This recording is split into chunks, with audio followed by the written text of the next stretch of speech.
Welcome back to nation news live. ഞാൻ മിഥുൻ ദാമോദരൻ. ഇന്ന് real story ചർച്ച ചെയ്യുന്നത് ദളപതി വിജയ് ജനനായകനാകുമോ? തിരഞ്ഞെടുപ്പ് യുദ്ധഭൂമിയെ നമ്മുടേതാക്കി മാറ്റണം, ജനാധിപത്യ ലക്ഷ്യം നിറവേറ്റണം, TVK പ്രവർത്തകർക്ക് വിജയുടെ തുറന്നകത്ത്. തമിഴക വെട്രിക്കഴകത്തിന്റെ 3ാം വാർഷികം ആഘോഷിക്കുന്ന വേളയിൽ പ്രവർത്തകർക്ക് പാർട്ടി അധ്യക്ഷൻ വിജയുടെ തുറന്നകത്ത്.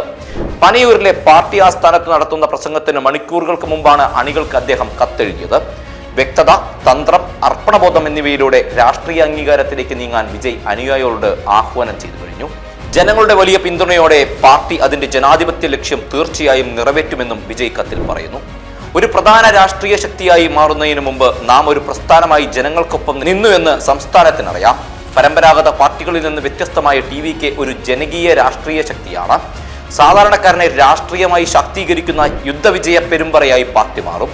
ഐക്യത്തോടെയും തന്ത്രപരമായ രാഷ്ട്രീയ നീക്കങ്ങളിലൂടെയും തിരഞ്ഞെടുപ്പ് യുദ്ധഭൂമിയെ നമ്മുടേതാക്കി മാറ്റണം. 2026 നിയമസഭാ തെരഞ്ഞെടുപ്പിൽ സംസ്ഥാനത്ത് മുൻപൊരിക്കലും കാണാത്ത സാഹചര്യമാണ്. അതിന് ഏക കാരണം നമ്മുടെ രാഷ്ട്രീയ പ്രസ്ഥാനമാണ്. വിജയ് കത്തിൽ തുറന്നു പറയുകയാണ്. തിരഞ്ഞെടുപ്പിന് 3 മാസം മാത്രം ബാക്കി നിൽക്കെയാണ് TVK 3ാം വാർഷികം ആഘോഷിക്കുന്നത്.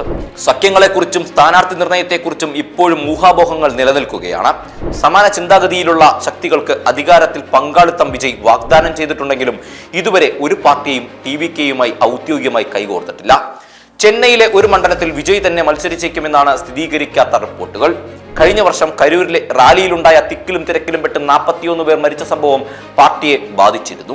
ഈ സംഭവത്തിൽ CBI അന്വേഷണത്തിന്റെ ഭാഗമായി വിജയിയെ 2 തവണ ചോദ്യം ചെയ്യലിനായി വിളിപ്പിച്ചുവരുന്നു.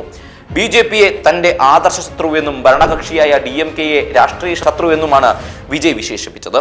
MGRനും ജയലളിതയ്ക്കും ശേഷം തമിഴ്നാട്ടിൽ ഒരു സിനിമാ താരവും മുഖ്യമന്ത്രിയായിട്ടില്ലെങ്കിലും തന്റെ ജനപ്രീതിയിലും സംഘടനാ ശേഷിയിലും വിജയ് വലിയ പ്രതീക്ഷയിലാണ്. അതുകൊണ്ട് തന്നെയാണ് പ്രിയ പ്രേക്ഷകരോട് ആ ചോദ്യം ചോദിച്ചതും. ദളപതി വിജയ് ജനനായകനാകുമോ? പ്രിയ പ്രേക്ഷകർ വീഡിയോ പൂർണ്ണമായും കാണുക. വീഡിയോ കണ്ടതിനു ശേഷം നിങ്ങളുടെ വിലയേറിയ കമന്റുകൾ കമന്റ് ബോക്സിൽ രേഖപ്പെടുത്തുക. വരുന്ന 2026 വിജയ് ജനനായകനാകുമോ? അതാണ് നേഷൻ ന്യൂസ് ലൈവ് ചോദിക്കുന്ന ചോദ്യം. നന്ദി.